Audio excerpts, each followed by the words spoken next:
Ladies and gentlemen, can I please have your attention? I am that dude, Bodkins. Patty to patty. It's ridiculous. No way. There's nobody else out there. He's your guy. Give a big round of applause for the one and only BodkinShow. I'm going to repeat that again, folks. I didn't stutter. Welcome to the Bodkins Show.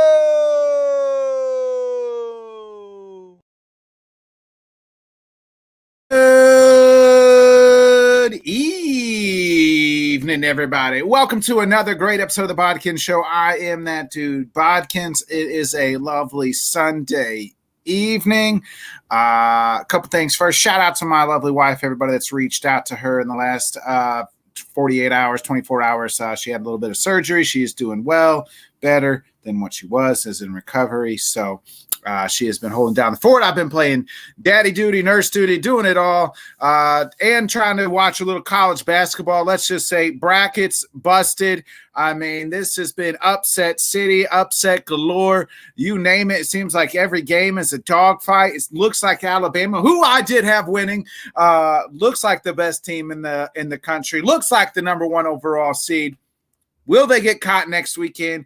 We'll find out. We'll talk a little bit of college basketball, a little bit of NFL. Welcome back to the show. Friend of the program, host of Rob Logan and Logan Sports, host of Logan Talks NBA with his own son. Welcome back to the show, Rob Logan. Rob, what's up, my man? How you doing? Nick, how you doing, man? Hey, I am so excited to be on your show. I love March Madness. I could talk March Madness all day, all night. It is the best time of the year. It is literally my holiday. It's like my Christmas in this household. These past 4 days, and then the next 4 days, it's awesome, dude. Awesome time to be a sports fan. It is. I feel like March is always a great time. You get the NFL free agency. You get the NBA March Madness. You get spring getting ready to start. You get the NFL draft. I love it. Have you always been a basketball guy, basketball first love, or March Madness, college basketball? Yeah, basketball's always been the love as far as the sports that I played. I mean, when I was a kid, I played all three, sports: baseball, football, basketball. Baseball was the sport that I had to work on the most. So that was kind of like work to me, but it actually, took me the furthest. Basketball was like the game that we played in the park, in my driveway. All of my friends would come over during the day. We would open my garage. I have a refrigerator in there. We had drinks, food. My dad would come out with like food for breaks and everything. I mean, we would play basketball all day. So basketball was always like my love. And it was just, I followed it. I always loved college basketball. I always thought the college game was like that much more exciting because like these guys are really going after something and they were trying to prove something, and the coaches are great. So I just always gravitated to college basketball as far as watching it. And, Monday nights used to be great with like the back when the ACC was real big and Duke was real big. They used to have ACC nights and then Big East nights on Tuesday. I remember Big East Mondays, Big East Tuesdays all the time on ESPN. Yep. And I want to start there too. You're a Villanova guy. How did that come about? Is it because your roots in Jersey, like you're from Jersey, right? Yep. Yeah, we're in South Jersey. I grew up like Central Jersey, South Jersey, but we're about 40 minutes from Villanova. And the very first basketball game I ever saw, pro or college, was a Villanova game. My cousins, I was always the youngest one in the family. So like, but I have like tons of cousins. Like I'm a big Italian family. So, but I was always like 8 to 10 years younger than everybody else. Well, my cousins got together and they were like, all right, we're going to take you. I was probably like maybe like 7 or 8 years old, take you to a basketball game. And they took me to the pavilion and saw a Villanova game, sat up kind of real high. I still remember like just taking in everything as a kid.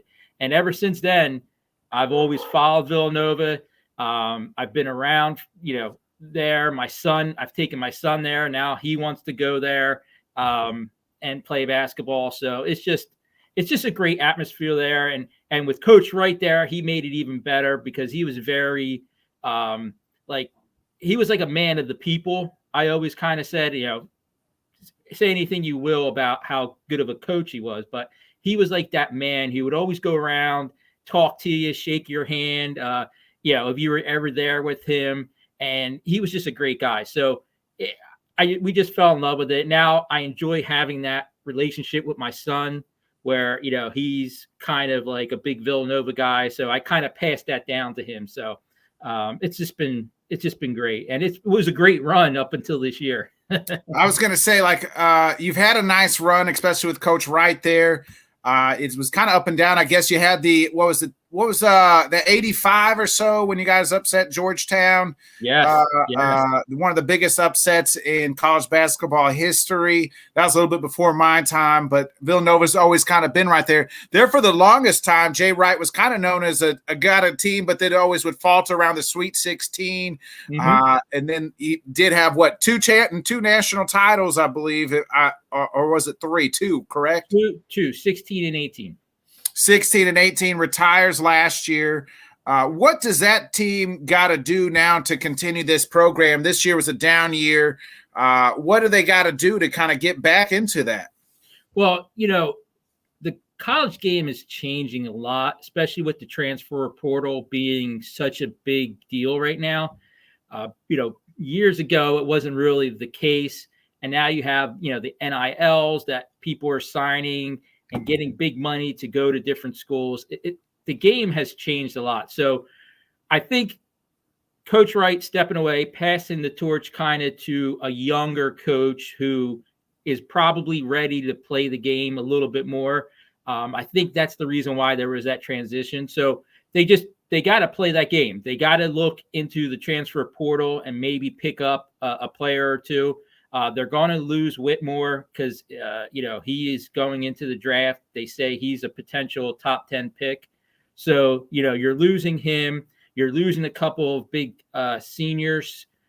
You have some good core players to kind of build around, but you're definitely going to have to go into the transfer portal and try to find a player or two that can step in if you want to be competitive, this year coming up. If you want to try to build something, you obviously can. But I don't think that's how, Villanova is. They definitely want to win, and they're built to win. That's the atmosphere there. And that's what they're going to have to do is try to find somebody that can come in and play right away. You surprised Coach Wright left? Because as an outsider, I was very surprised. I thought, man, we see a lot of coaches coach well into their 60s. I mean, we're seeing a shift to the change of people that we kind of grew up with, Rob, Coach K is now gone. Roy Williams is now gone. Jimmy Boeheim is now hanging it up. Before that, with we had John Thompson's and those leave as well, but they've kind of been gone. But like this key guard that's been like the pillars of college basketball for the last, 3 decades plus, of Jim Boeheim, Coach K, Roy Williams, Coach Wright. Were you surprised Wright left? Because I was surprised, and I thought a lot of that had to do with he doesn't want to deal with any of this NIL and transfer stuff. Yeah, I was shocked that it happened like it did. How it went down, I was shocked. Him just basically saying, I'm done. The next day, there's a new coach. That was shocking. Him actually leaving is not shocking. I thought that if he was going to do it, he would announce it maybe, towards the end of the season. Like a goodbye tour, like we've seen with a lot of these guys. Yeah, maybe do a goodbye tour and then kind of mosey on out. I didn't think it was going to be like it was, as quick as it was. And that was definitely shocking. But him actually getting out of the game, like you said, all these other coaches, all these other greats, are all kind of feeling the same way about a lot of the stuff that's going on now with college basketball. I think the game itself is still the game itself, but everything off the court is definitely changing. It's becoming more business. It's becoming more money. It's becoming more, win and law. It's just, you can't really develop like you used to. And Jay Wright was a big developer. He developed these kids in 4 years. That's what he wanted. He wanted a kid that would go there for 4 years, buy in for 4 years. And I mean, if you look at the players that are in the NBA right now that are underneath his coaching tree, some of the best players right now in the league are from Villanova, and they were all developed through that system. I mean, Jalen Brunson is probably the greatest, development that Jay Wright ever did, taking him from a freshman guard, having him sit behind guys like Ryan Archiacnio, and and then learn to play the game. And then there you go, your junior, senior, junior, the lights, the lights are bright on you, and you come through. And that's how it was. And that's what Villanova basketball was. And now you got, Cam Whitmore coming in one season and now he's done. Armstrong is very good. He might be gone. I don't think he's going to make it to senior year because he's too good of a player too. So you're starting to get these guys in that are these 5-star guys that aren't going to be here for 4 years. So a lot's changed, and it's tough, A lot of that comes with the success, though, I feel like, right? Like he used to be able to do that 4 years, and then that, those 2 of those 4 years, that was like the deep run to the Elite Eight, Sweet 16, or even the Final Fours that you talked about. But I think because once you become more successful, you're getting more of those 5-star recruits, and you're not developing them because they're going to be the one and done and go to the NBA and those things. So I think that becomes with success. You look at Tom Izzo at Michigan State, similar way. There was a stat. This was several years ago. It's changed now, but there was a stat. If you played for Tom Izzo for 4 years, you were guaranteed a trip to the Final Four. He was going once every 4 years with a new set of kids that he was developing.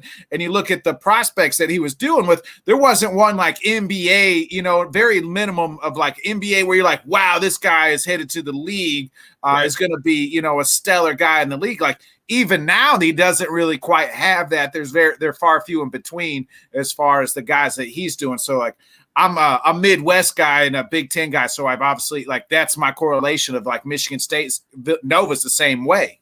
Mm-hmm. Oh yeah, Tom Izzo is probably right now one of the best coaches in college basketball, hands down. I mean, you just saw they just won a couple minutes, beat Marquette, beating Marquette, who I had Marquette going to the Final Four, just based upon what I've seen them in the Big East and how they played.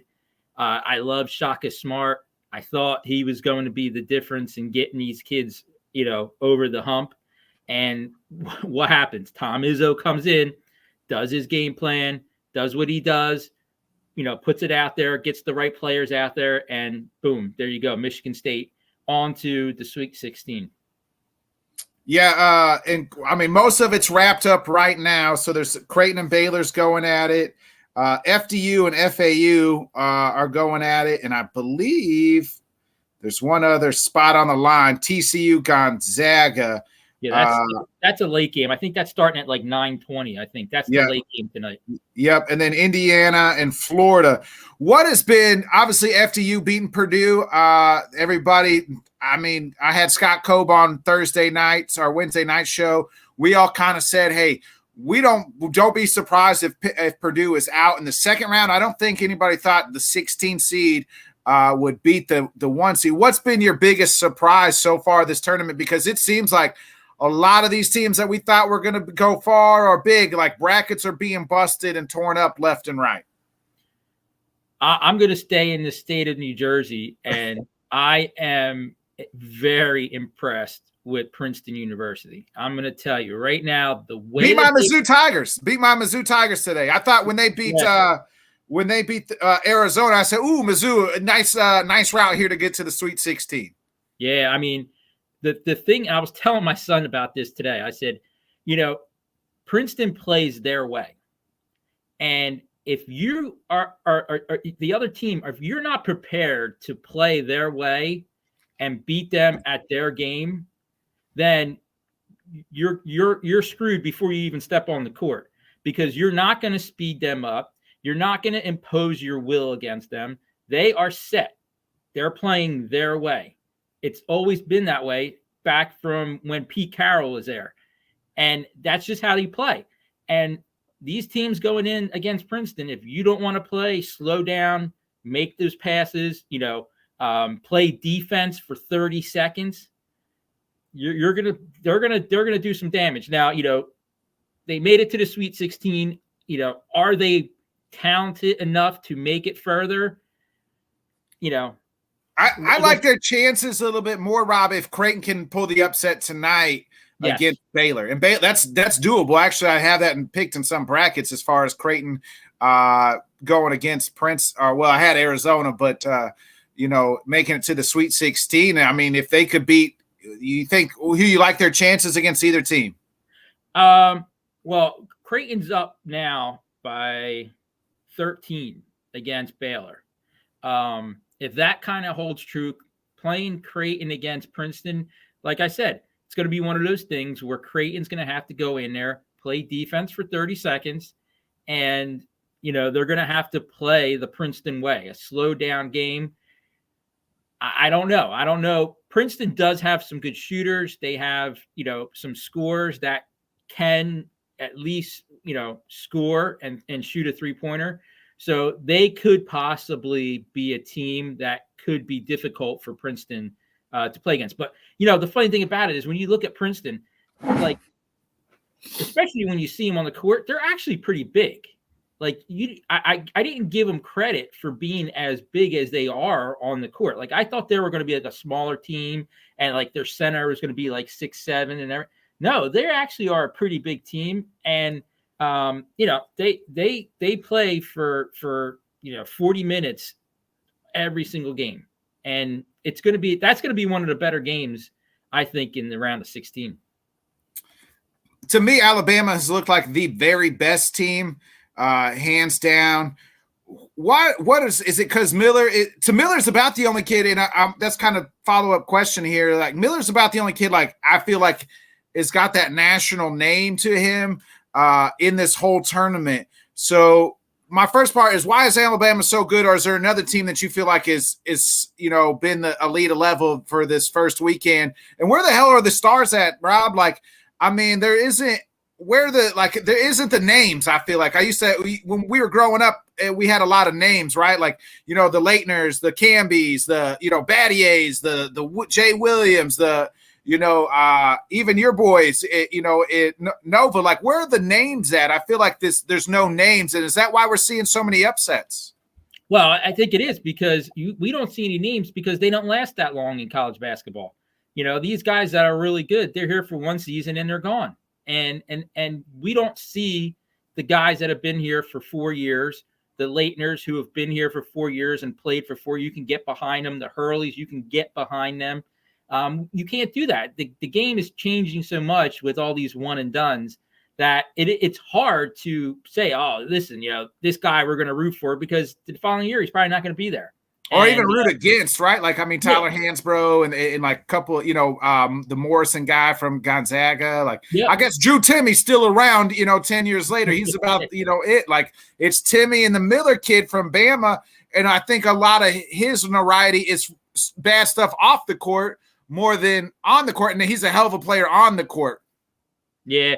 Alabama, to go back to your question about Alabama too, they are such a deep team. It's not just 5 guys that are really good. There's probably like 7 or 8 really good guys on that team. There's probably guys on their bench that if they went somewhere else, they would be starters. And that's tough because they just keep coming at you. There's no slowing down on them. They just keep these guys rotating in and out and in and out. And man, they just keep their foot on the pedal down all the time. And that's a tough team to match up against because there's no matchup that's favorable for you out on the court. You're kind of you're hoping that you can play some kind of maybe zone defense to kind of keep everything in front of you. But those guys are good, man. And Quinterly, I'm telling you, Quinterly is a great, great player. I met him back when his days at Villanova, or that one season he was at Villanova. I knew right from then he was going to be something special too. So he's a great player on that team as well. Yeah, I mean, they blew the brakes off the 16 seed. Miller didn't even score last night. I was kind of watching their game. Maryland played with them for about the first half, and then after that, I went to sleep and woke up, and they blew them out by 20. I mean, they're just so intense, and then they got San Diego State there in the Sweet 16. I think a lot of people had them winning this thing. I was a little worried about the off court, and would that be too much distraction? It seems like they've been able to keep their focus in, and as we get going, we'll see what happens here the next round. They have to be the favorites right now with the way that everything is played out up to the 16, Sweet 16. Right now, you got to have them as the number one team to win it all. Also, I like Tennessee. I think they've played really well. I've been high on K-State. They'll play Michigan State here in the Sweet 16 as well. Two teams that I like going kind of forward too. I kind of have K-State making this nice run here. I actually have Texas making a run to the Final Four as well. I thought the Texas team is pretty good, and they can cause some damage now too. With the way that the seedings are with them. So I think Texas is another team that could possibly get into the Final Four. Yeah, they Penn State gave them all they could handle last night, and they were able to kind of what's his name? Not Edie, but they had a kid that just took absolutely over a post player. Yeah, I forget what that guy's name was too. Man, let me look. It'll pop up on here. What was his name? I'll look at the player here. Come on, stats. There we go. Of course, now the stats aren't loading up. Either way, they had a guy that just, I swear, took over right from the jump in that game. I'm looking at it. Won't pull up the stats for some reason. Oh, let me go to game recap. Here we go. He's a forward. Yeah. Come on, Anton. Oh, that's not what I need. Yeah, he's a forward, a senior forward. His name is Disu. Disu, yep, that's it. Disu took over late in that game and absolutely carried Texas to the next round there. That was a nice victory. They got Xavier next, and I didn't realize how good Xavier has been. They're kind of that, those Atlantic Conference teams, the Big East. I want to kind of back up. I mean, the Big East used to be so damn good, Rob. What is it? What happened? I mean, that tournament, the teams. I mean, the Big East used to be. I felt like the ACC and Big East kind of growing up was the premier basketball conferences, and the Big East has kind of died. Is it just money? Well, here's one thing that I think back when we were growing up, they used to have these rivalries against these two teams. Like, for instance, Syracuse would hate Georgetown. And I mean, when the two of them played, it was like battle, they were throwing punches. It was intense. And again, you had Boeheim and Big John going at it, and then, St. John's and Villanova, they didn't, there was just so many of those rivalries, and all those guys are gone. All the coaches are gone. The players aren't the same anymore. They are all friends with one another. After beating St. John's, they go over and they hug each other and trade jerseys with one another. It's not like it used to be, and that's what built.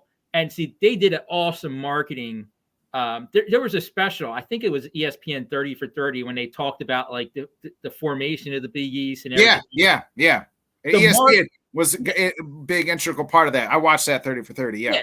And it was such a good marketing tool of how they marketed the Big East. It was like these battles, these drag out, like punch to punch. I mean, it was like a boxing match how they promoted it.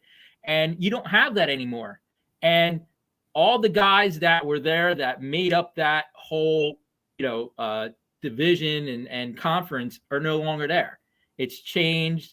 It's now the younger generation, the Shaka Smarts, the young guys who don't have the same, I don't want to say animosity towards these other teams like, Carnesecca used to have, and, these guys. So that's what's kind of changed about it. And now it's just becoming, just another conference that really is just basically pulling kids on, the East Coast as much as they can. Like, Georgetown probably is the only one that can maybe go into the South to recruit. But all these other teams are all buying for, New Jersey, Pennsylvania, Maryland, maybe Virginia, as far as how far they can go down. And I mean, that's it. That's where they're getting all their players from. So it's a little bit different from what it used to be. And I think it's the same with the ACC. The ACC this year was down too, I think. There wasn't a lot going on, especially when like North Carolina is not making the tournament. When a lot of these bigger schools aren't playing the way that they're used to playing, you kind of lose that traction that you used to have as far as popularity goes. Yeah, I mean, North Carolina's they first preseason number one team not to make the tournament in like 40 years almost. I can't remember the exact thing, but it's over 30. I know that, like it's almost 40 years. It was almost like a national holiday when Duke and North Carolina would play on TV. Yeah. I mean, literally everybody would watch that. That was like the biggest draw.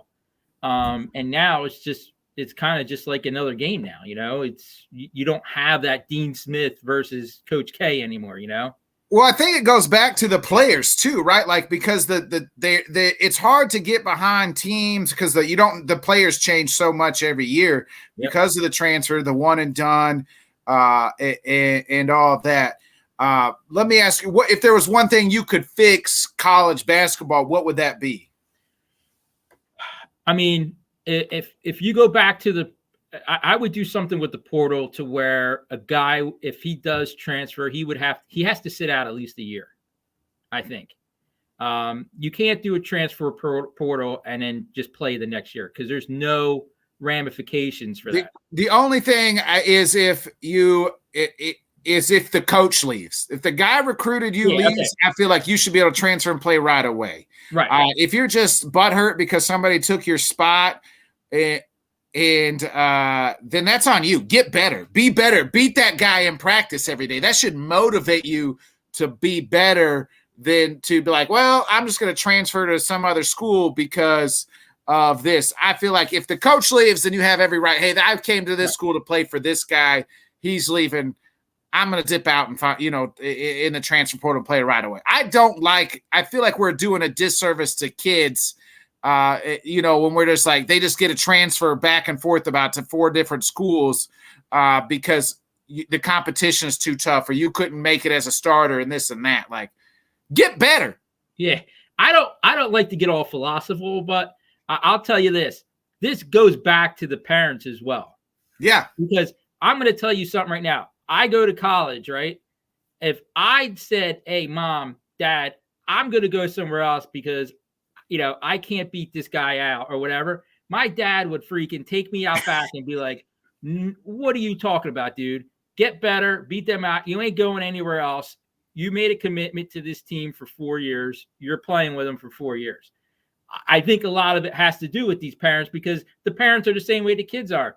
They want to see their kids play. They don't want to see them sitting on the bench or maybe not getting the time that they should be. So they're just like, oh, yeah, hey, if you can go somewhere else, go ahead, go play. We want to see you play because my boys should be playing over these guys anyway, and it's never, I don't know. Times have changed. And I'm the same way, Scott. Hey, if it was my son, hey, get better and do better. Be part of the team. My dad would have told me the same thing. Hey, be that 6th man off the bench and be a contributor to the team and get better. I would say the same thing to my own son. I have told him that he got to play on the junior high team as a 6th grader, and he was mad he didn't play. Well, get better. Get better. And he got better. And this year he started on the B team, came off the bench for the A team in junior high.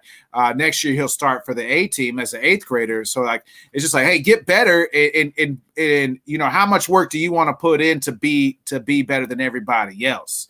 That's what it comes down to. It's the work ethic, and people, we're so used to getting handed everything to us instead of working for it. With that being said, Rob, I know you got a son. How old is he? 13. 13. So my son will be 13 in April too. So he's an 8th grader or a freshman? Yeah, he's an 8th grade going into freshman. Yep. So let me ask you this: your son, becomes a high school senior.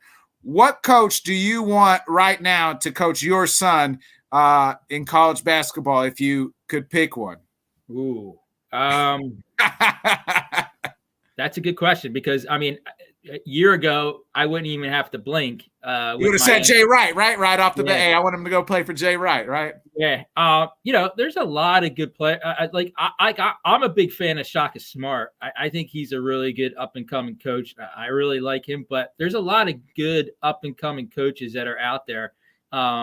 You look at some of these smaller schools and, like last year, the run that St. Peter's made, and now, I forget what his name is. He's now coaching at Seton Hall, you know what I mean? Because he made that jump. You got a lot of different people. Coach Musselman, I mean, he's another great coach. I hate to say this because I hate these two guys. Well, I don't use the word hate. I dislike these two guys with a passion. But Danny Hurley is a really good coach. At UConn, right? He's at UConn? Yeah, UConn, yeah. He's another really good coach. And, it's a shame because we have a ton of great schools in New Jersey. Like Rutgers is right here, Big Ten school. Yep. They can't get anybody to go there from New Jersey. And it's like horrible. I don't know how they recruit or what's going on, but like that would be like a perfect school to go and play at. If, the way I was looking at it, you're right there. It's a state school, Big Ten. You got, you got national notoriety, and that would be a great place to go play. But I mean, I would probably lean. Like I said, I like Danny Hurley. I think he's a good coach. He's a little bit in your face, but I think sometimes players need that, and I kind of like that. Yeah, I do too. And you mentioned Shaka Smart, and before we switch to a little bit of football talk here in just a minute, Rob, what was the problem there with Shaka? Remember, he was at VCU, went to Texas, and just didn't happen. And is he just one of them guys that are going to be a good, like, small schools, or did Texas just not give him enough time? I don't think Texas gave him enough time. They were looking for something to just snap at your fingers. They thought that they had the players there to make a run and go farther than what they did. And when it didn't click, they pulled the plug, which I think was a bad move. I think he fits better in a school like Marquette, that type of, level of play. I think he's perfect for the Big East. He was always a headache for Jay Wright. He always seemed to figure Jay Wright's offense out. It just seemed like, so I think he's at the right spot right now. And I mean, Big East is changing right now. I mean, look, you got Rick Pitino back. Yeah. St. John's. Yeah. And everybody's talking about it. Ed Cooley could go down to Georgetown. That could happen. What was happened at Georgetown? I was hoping Pat Ewing would kind of get that program on packed. I mean, that was a program for the better part of us growing up. And even as, my early 20s, mid 20s, like John Thompson III still had them going, making trips. They were ranked number one in the nation for a long time. But it seems for the last, better part of the last, since 2000s, it's just not been there for Georgetown. I don't know. The recruiting is horrible. I'm going to tell you that right now. I don't know where they're trying to recruit these guys from. I don't know. I think because a lot of it is these kids don't know the history of Georgetown. You ask your son and my son, who the hell, if I said Georgetown to my son would have no clue. Your son might have a little bit because he's on that East Coast, Big East. But I mean, if I said, hey, John Thompson, they would have no idea. Mm-hmm. So I couldn't imagine an 18-year-old really now knowing who John Thompson was and all these banners hanging up. Now, do they know maybe Allen Iverson? That's it. But I mean, Pat Ewing and Alonzo and those guys that helped build that program, it's been a long, long time. It has been. And that's a great point right there, because these kids nowadays only look back 3 or 4 years. If that, Rob, I mean, it's 5 minutes. That's as long as their TikTok brains can handle it. Yeah, I was giving them a little bit of credit, but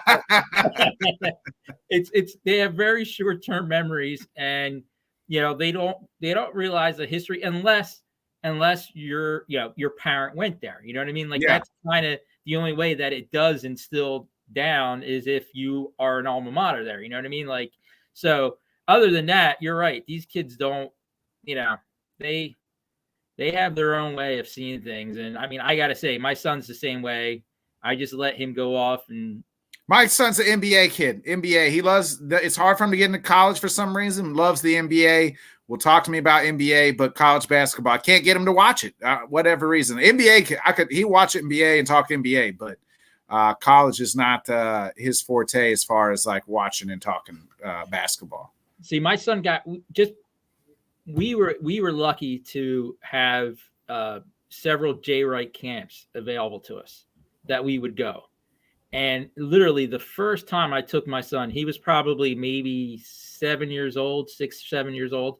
We went to a J. Wright camp and we stepped on campus, and you park across the street. Actually, the first year that we went, the pavilion was closed. It was being renovated. So we had to go into this other part of the school. And, you parked across the street, you walked onto the campus, and like, there's this really nice building, like right there. It's the school business is right across the street from where all the sports stuff is. And my son literally looked at that and he was like, wow, he goes, Dad, I'm going to go here. Like, that was the first thing. He saw that building and he just like looked around at everything. And he was like, yeah, Dad, this is where I'm going to go. I'm like, hey, start saving up now, Rob. Well, that's what it started at that point. I think I started saving when he was 6 years old. Hey, last question of college basketball, then I'm gonna switch to some NFL stuff real quick. Who you got? You got Alabama winning this whole thing. I have to now. I had Kansas. I would switch to Alabama now. Alabama, as far as the eye test goes and watching them play, they are right now above anybody else in the tournament. I don't see it. And I don't see another team really matching up with them that well because they're just so deep. I mean, they just throw so many good players at you. It's tough. Let's switch to some NFL. You're a Charger fan. First of all, how the hell is a guy from Jersey, a San Diego Chargers fan? Like, I don't understand. Not a Jets, not a Eagles, not a Giants. I mean, any of those I-95 teams all the way clear across the country. Why the Chargers? Is it because you and Dan Fouts share the same beard? Yes, kind of. When I was young, like I said earlier, I have a ton of cousins. We're all a very close family. We used to have Sunday, Italians. We would go have Sunday dinners every Sunday. We'd be over my aunt's house, and there'd be 20 of us all downstairs playing pool or doing whatever, fooling around. And like I said, I was always the youngest, and I had a bunch of cousins watching football. I had a couple of cousins who were big Raiders fans. I had a couple of cousins who were big Denver Bronco fans. I had one cousin that was a Chief fan. So I'm like watching all these guys talk. And at the time, we're talking, late 70s. So probably like 78, 79. The Chargers were this team that with Don Coryell as the coach. Yeah, Coryell, yeah. He was completely innovative with how he threw the ball. Mm-hmm. And watching the ball get thrown, watching them score like 40, 50 points almost every game. It was amazing. And so I couldn't be any of those other guys, any of those other teams. So in the West, I was like, all right, well, when you're 5 or 6 years, you don't really know all the teams that are out there. Yeah. So I really thought like most of the teams were right there in the West. So I was like, all right, I'm going to be a Charger fan. And no lie, I think I have the picture somewhere and I can dig it up for you guys. But probably after I don't know, a couple weeks of me saying I'm a Charger fan in front of my whole family, my mom got me a Kellen Winslow jersey. And I don't know how in the state of New Jersey, there's no Amazons back there, no internets, there's no nothing like that. I do not know how she got me an 80 Chargers jersey. But I swear to God, I got that jersey. I must have wore that jersey every day to school. until it basically disintegrated off my body. That's how much I wore the jersey. Hey, Rob, Reggie White, the same thing. That was my very first jersey. It looks worn because, I wore it out, when I was that age. And I just kept it all them years. I was able to keep it. Yep. And I just, that's how it always started. And then just watching the games, they got into the 80s and they were good. And then everything that happened with, the 1 year, they were by far the best team in the NFL.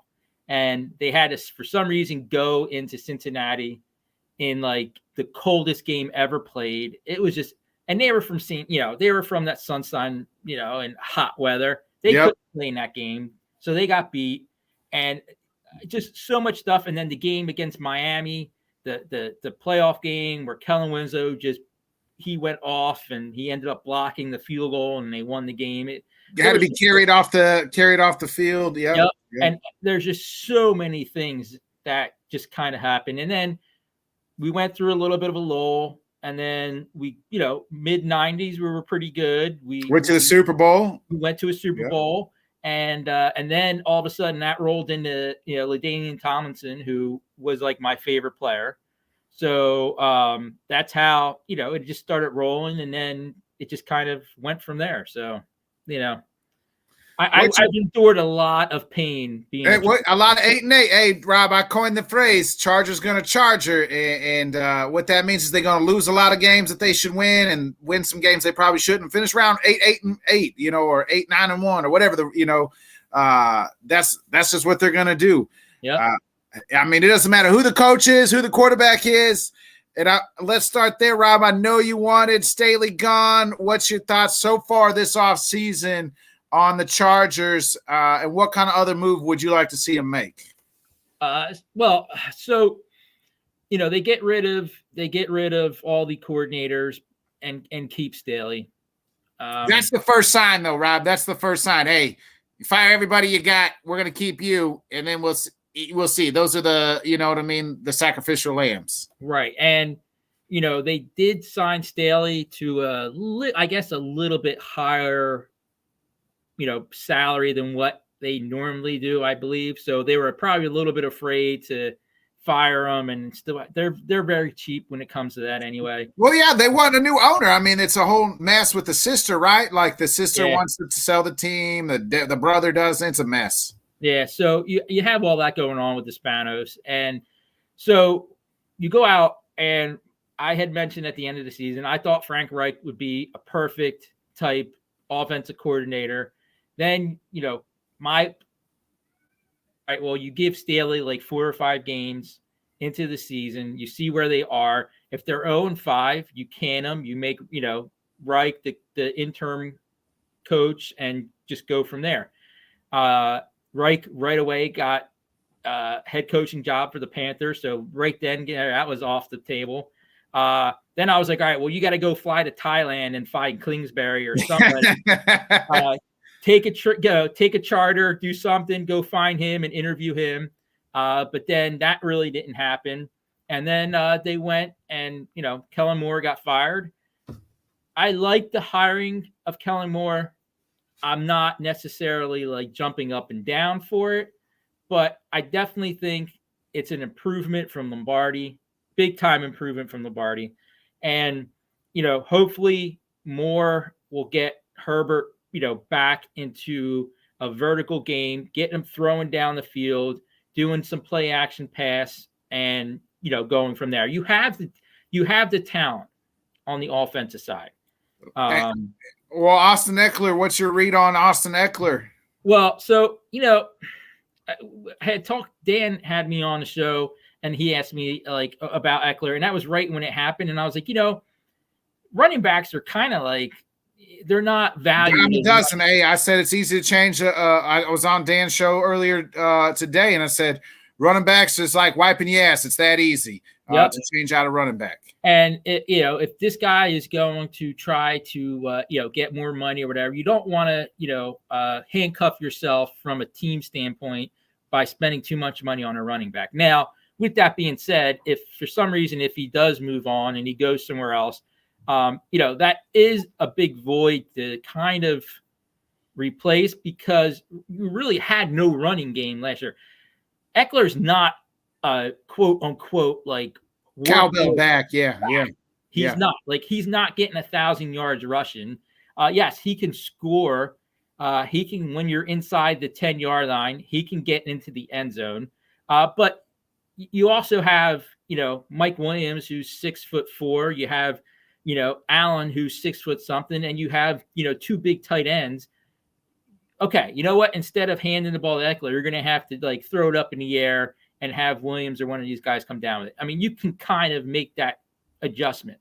So, I would like to have him, but if he does go, I think there are some other options out there possibly. Hey, I'd go get Zeke Elliott and put him back there, and at least he can show that he can run the ball, which is really what the Chargers need at this point in time.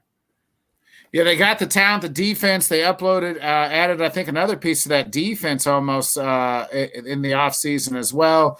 I think, they need some health now with Mac and the Bosa. Like they got the team that can go. It's just, can they go? And that'll be the question. If Staley's fired at the end of the year, do you think Kellen Moore might, depending on how the season goes, he maybe the replacement coach? I would think if the offense does what it can, and if it's an efficient offense, let's just say you have a top 5 offense, and it comes down to your defense not winning you games, then definitely Staley's going to be out because he's a defensive guru, is what they call him. He would be out, and Kellen Moore, I would assume, would get some kind of shot. Like I said, Spanos is not, between you and I, and this isn't, news, Spanos is not going to spend a lot of money on a coach.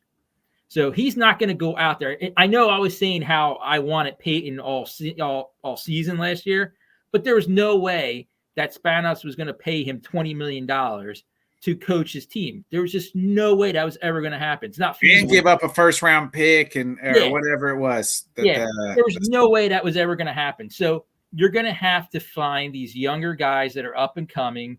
And, hey, look what happened with the Eagles. Both coordinators found, head coaching jobs. So it does happen. But, if the offense is productive and is good and probably top 5 material and your defense stinks, Kellen Moore could be the next coach. All right, Rob, what's your prediction for I know it's early, and I hate this too because I always say, hey, it's March 19th. Here we are, March 19th. What do you think the Chargers do next year? Well, here's the thing. So the draft is coming up. They can go a couple of different ways in the draft. I think originally I kind of thought they might go with a receiver, like a nice, fast receiver to get down the field, get vertical. I like that guy Hyatt from Tennessee. I thought he would be a great addition on the offensive side. Now there's also the running back that could be out there. I believe he's from Texas. Oh yeah, Robinson. Everybody's high on him. If he's around that 20th pick or 21st pick that they're around, if he's still there, that could be a good guy to bring in, and then you don't have to worry about Eckler. So if the offense can get back to doing what it should be doing, let Herbert throw the ball down the field, get into a vertical game, do play action when you need to, and just be a good, somewhat good defense that can hold some of these teams down, the Chargers should take a step forward. That's what I'm saying. They should take a step forward. So I wouldn't surprise me to be an 11-6 team, maybe around that grouping, and get into the playoffs like they did. It's going to be tough to overtake the Chiefs. I still think that they're, obviously the top. You got to make them the top team in the West. But, they could still be 11-6, make the playoffs, and then, depending upon who's hot, who's not, who knows? They can make a run. They have most talent, of the talent there. Yeah. They are one of the most talented teams on paper. You know what I mean? On paper, they have the talent and the names Can they do it? As far as Eckler, I don't think he's going to find he's not going to find trade. There's not a team that's going to want to offer him a contract. There's not a team that's going to want to trade for him.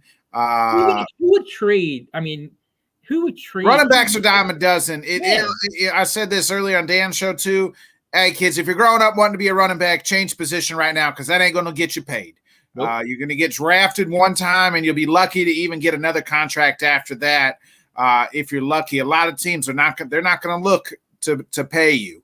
You might want to look to play receiver or something because that's where the money's being made, not at running back. So, Rob, before we get out of here, where can everybody find you at? What do you got coming up this week? Well, Tuesday night, I usually have my interview show. If you haven't checked out the interview I did last week with Coach Scott Fields, amazing guy who is one of the most incredible coaches that I've ever had the opportunity to talk to. I mean, he was just great talking to him. So this week, though, we probably are going to do a little bit of a switch with obviously everything going March Madness. We might talk a little bit more about the matchups for March Madness on Tuesday night instead of doing a full-blown interview show. I was talking to producer Dan Harris, the man, about possibly switching that up a little bit. So we'll be doing that. And we'll probably throw a Nova Nation in there too, depending upon how the girls team is doing. The girls. Hey, watch out for. Hey, I see you promoting your old girl on Nova. Watch out for Caitlin Clark. That's my girl now. Oh, okay. Hey, love that girl. She is a baller. Iowa, baby. That's my other school. Iowa, Mizzou. That's the two teams, and Caitlin Clark can ball out with the best of them. Hey, Maddie Segrist, man, I'm telling you, that girl is the way that she plays the game is just phenomenal. And they're going to go as far as she goes. She just got over 1,000 points this season. I mean, that's insane to be able to do that. Only 5 players have ever done that ever in women's basketball. And you're talking about some great players that came through, and she's one of 5. So that should be interesting. I'm actually really psyched about that. I watched that game the other day, and on the 20th, they have their next game. So that should be interesting. So we'll be talking about that as well. So.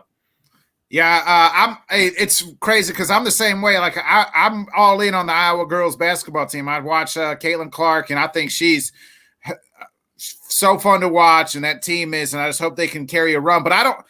On the women's side, real quick, I don't think is a team going to beat South Carolina. No, that's the thing.